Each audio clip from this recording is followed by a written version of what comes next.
Assalamualaikum warahmatullahi wabarakatuh. Perkenalkan, nama saya Rara Audia Utami. Saya mahasiswa Sistem Informasi Universitas Malikus Saleh.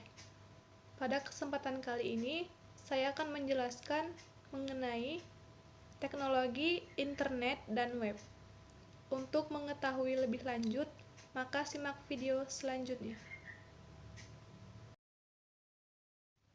Untuk penjelasan pertama, yaitu mengenai internet, intranet, dan extranet. Internet. Internet merupakan sebuah jaringan yang berfungsi untuk menghubungkan antara satu media elektronik dengan media lainnya. Jaringan komunikasi inilah yang akan mentransfer data secara tepat dan cepat melalui frekuensi tertentu. Manfaat internet bagi kehidupan sehari-hari. Yang pertama, manfaat di bidang pendidikan. Internet sangat membantu kegiatan para peserta didik di ranah pendidikan.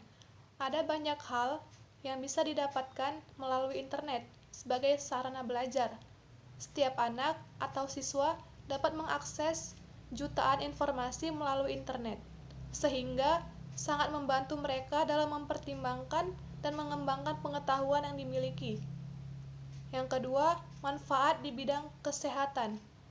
Dengan internet pula, orang-orang menjadi lebih mudah untuk berinteraksi dengan para dokter. Beberapa website kini telah menawarkan konsultasi kesehatan secara online dengan para dokter yang memang ahli di bidang kesehatan. Melalui internet pula, kita dapat mengakses berbagai hal untuk menjaga kesehatan, mulai dari gaya hidup sehat, cara mengelola kesehatan, makanan yang bagus untuk dikonsumsi atau dihindari, dan masih banyak lagi. Yang ketiga, manfaat di bidang bisnis. Internet juga memudahkan para pebisnis dalam meraih keuntungan finansial. Bagi para pebisnis atau pengusaha, Anda bisa membuat website usaha, e-commerce, industri kreatif, atau bisnis startup. Yang penting diperhatikan pula ketika diputuskan untuk menggunakan internet dalam kegiatan bisnis, maka jangkauan yang Anda miliki akan jauh lebih luas. Yang keempat, manfaat di bidang komunikasi informasi. Saat ini, tentu Anda telah merasakan betapa mudahnya untuk berkomunikasi dengan orang lain yang jaraknya cukup jauh.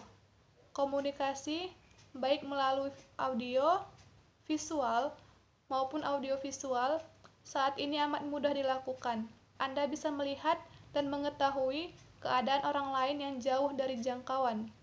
Yang kelima, manfaat di bidang sosial dan hiburan. Kehadiran media sosial selain membuat setiap orang mudah berinteraksi satu sama lain, juga memberikan akses hiburan, baik itu dengan melihat foto-foto yang lucu maupun jutaan video yang dapat dipilih sendiri. Dengan akses yang mudah, semua orang pun dapat memperoleh hiburan kapanpun dan dimanapun. Intranet. Intranet adalah jaringan informasi yang meliputi ruang lingkup sempit, bahkan dapat dikatakan privat, apalagi dibandingkan dengan internet. Sistem ini diciptakan agar ruang kerja digital suatu perusahaan lebih berfokus pada dokumen, proyek, alat, percakapan, beserta seluruh kinerja karyawannya. Adapun keuntungan dari intranet. Yang pertama, intranet adalah jaringan yang keamanannya terjaga karena dilindungi oleh firewall, password, dan semua datanya pun telah terenkripsi. Yang kedua, melalui intranet, seluruh karyawan bisa menerima informasi yang beragam sehingga mengurangi miskomunikasi. Yang ketiga, informasi dalam intranet sangat mudah diakses oleh pekerja di perusahaan tersebut, selagi mereka masih terdaftar dalam sistem dari database.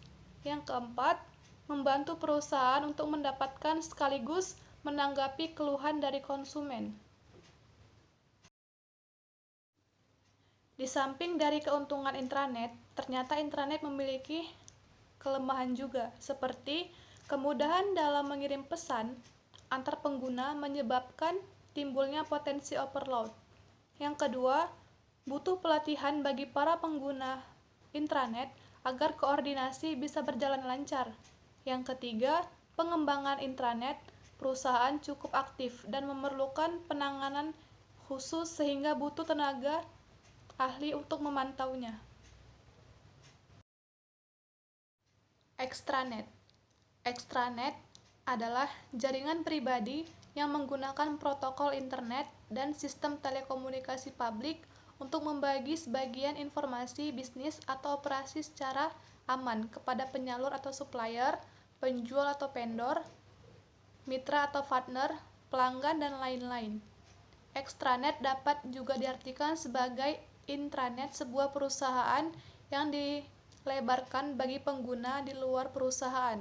Perusahaan yang membangun extranet dapat bertukar data bervolume besar dengan EDI atau Electronic Data Interchange, berkolaborasi dengan perusahaan lain dalam suatu jaringan kerjasama, dan lain-lainnya.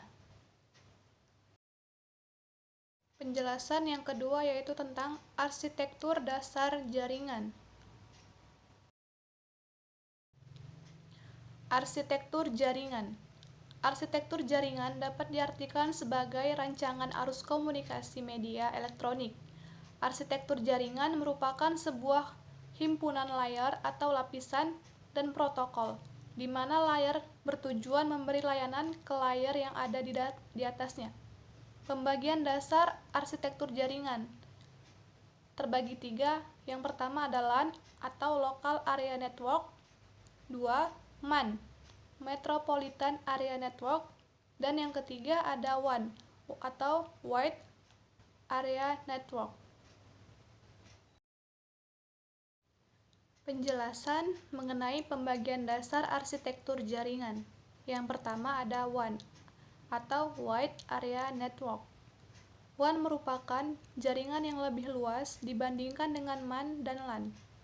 Biasanya, WAN digunakan untuk menghubungkan jaringan komputer antar negara hingga benua. Agar jaringan dapat terhubung, maka diperlukan kabel fiber optik. Kabel tersebut biasanya ditanam di tanah ataupun di bawah laut. Yang kedua, MAN atau Metropolitan Area Network. MAN menjadi jaringan yang memiliki jangkauan lebih sempit jika dibandingkan dengan WAN, namun lebih luas jika dibandingkan dengan LAN. Teknologi yang digunakan pada MAN sudah lebih bagus jika dibandingkan dengan LAN. Yang ketiga ada LAN atau Local Area Network. LAN merupakan jenis dari arsitektur jaringan di mana jaringannya mencakup area lokal saja. Biasanya, jaringan tersebut dimanfaatkan oleh orang yang berada di area LAN. Penggunaan LAN biasanya untuk menghubungkan perangkat ke internet yang memanfaatkan perangkat jaringan sederhana. Penjelasan ketiga yaitu tentang arsitektur web. Arsitektur website adalah suatu pendekatan terhadap desain dan perencanaan situs yang seperti arsitektur itu sendiri, melibatkan teknis, kriteria estetis, dan fungsional. Seperti dalam arsitektur tradisional, fokusnya adalah benar pada pengguna dan kebutuhan pengguna. Hal ini memerlukan perhatian khusus pada konten web, rencana bisnis, kegunaan, desain interaksi, informasi, dan desain arsitektur web. Untuk optimasi mesin pencarian efektif, perlu memiliki apresiasi tentang bagaimana sebuah situs web terkait dengan World Wide Web.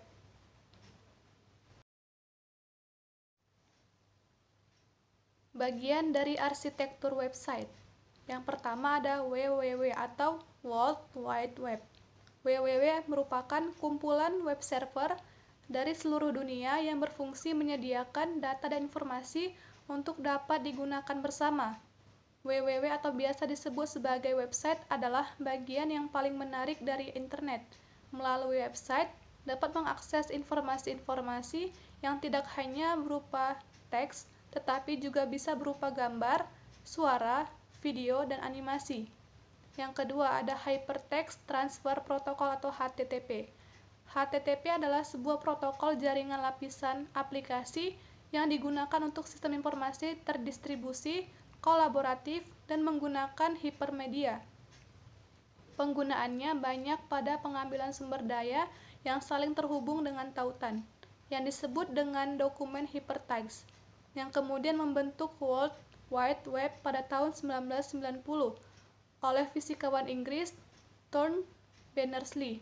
Hingga kini, ada dua versi mayor dari protokol HTTP, yakni HTTP 1.0 yang menggunakan koneksi terpisah untuk setiap dokumen dan HTTP 1.1 yang dapat menggunakan koneksi yang sama untuk melakukan transaksi. Selanjutnya yaitu ada JavaScript. JavaScript adalah bahasa pemrograman berbasis prototype yang berjalan di sisi klien. Jika kita berbicara dalam konteks web, sederhananya, kita dapat memahami JavaScript sebagai bahasa pemrograman yang berjalan di browser. JavaScript dipanggil untuk memberikan fungsi pada halaman web dengan meletakkannya secara internal pada halaman HTML di antara tag atau dibuat pada file terpisah atau eksternal dan lalu diberikan link menggunakan pada bagian seperti CSS. Kemudian ada Ajax. Ajax di sini adalah singkatan dari Asynchronous JavaScript and XML. Pada intinya, Ajax itu merupakan gabungan beberapa teknologi yang bertujuan untuk menghindari page reload. Dengan menghindari page reload, kita dapat menghindari paradigma click and write serta memberikan sebuah fitur yang cukup kompleks pada website seperti validasi data secara real-time, drag and drop, dan fitur-fitur lainnya yang belum dimiliki web biasa. Selanjutnya ada URL atau Universal Resource Locator. URL merupakan suatu konsep penamaan lokasi standar dari suatu file, directory, komputer, dan lokasi komputernya sesuai dengan metode yang digunakan. URL tidak hanya dapat menunjuk ke suatu file, tapi dapat juga menunjuk suatu query, dokumen dalam suatu database, atau hasil dari perintah finger atau perintah arsip.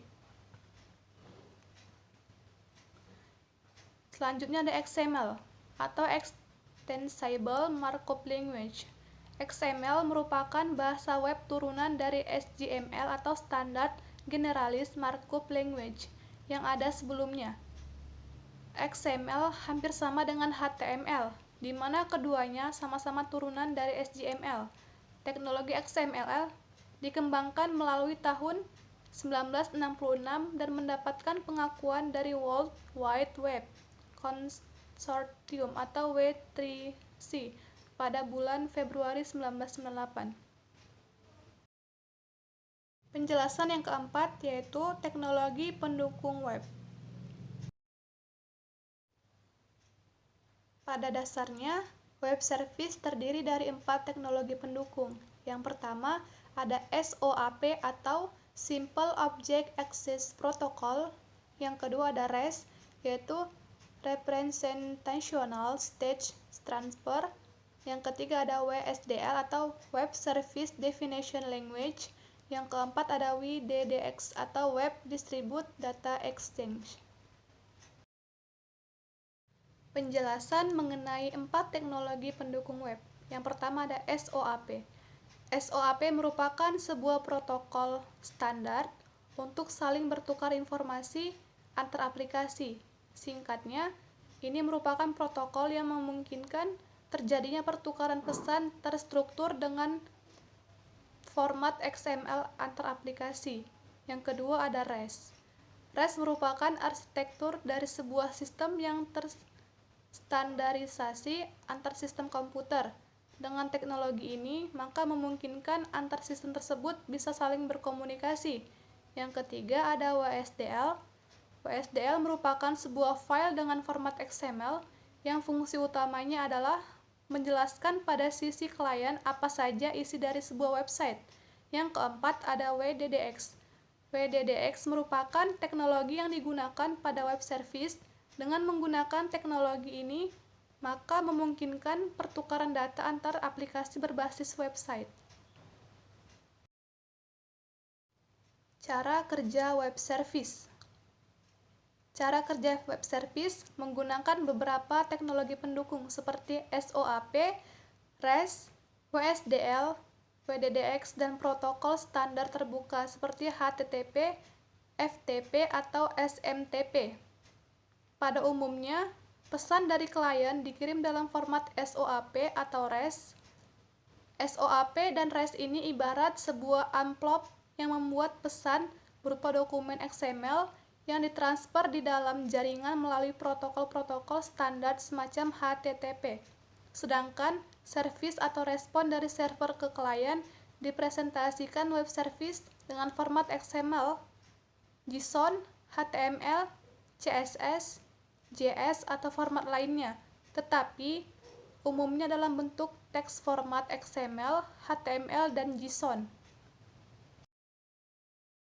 Penjelasan selanjutnya yaitu tentang aplikasi web pada e-commerce. Pelanggan yang melakukan berbelanja online di Indonesia memang kian meningkat. Banyak konsumen dimudahkan dengan berbagai produk yang dijual secara online. Tak jarang harganya pun lebih murah dibandingkan bila berbelanja secara langsung. Bahkan, store offline pun banyak yang akhirnya menjual produknya secara online. Saat ini, masyarakat semakin banyak yang mengakses aplikasi e-commerce berbasis Android maupun aplikasi e-commerce berbasis iOS. Hal ini karena kemudahan yang ditawarkan dalam satu genggaman smartphone. Lalu, aplikasi apa saja itu? Berikut adalah contoh beberapa aplikasi e-commerce Android dan iOS di Indonesia. Berikut adalah aplikasi web pada e-commerce, yaitu ada Shopee, Lazada, Tokopedia, Blibli, JDID, Zalora, dan lain sebagainya. Masih banyak lagi contoh aplikasi web pada e-commerce. Adapun keuntungan menggunakan aplikasi e-commerce, yang pertama, pencarian produk lebih mudah. Pencarian produk atau jasa menjadi lebih mudah dan cepat dengan adanya fitur pencarian produk. Yang kedua, pengelolaan. Kegiatan transaksi jual beli barang atau jasa dilakukan secara online sehingga biaya pemasaran dapat diminimalkan. Yang ketiga, pengiriman barang dapat dimonitoring. Proses pengiriman barang dapat dilihat dan dipantau melalui aplikasi, sehingga konsumen dapat memperkirakan waktu estimasi kedatangan produknya. Sekian penjelasan mengenai tentang teknologi internet dan web. Lebih kurangnya saya mohon maaf. Wassalamualaikum warahmatullahi wabarakatuh.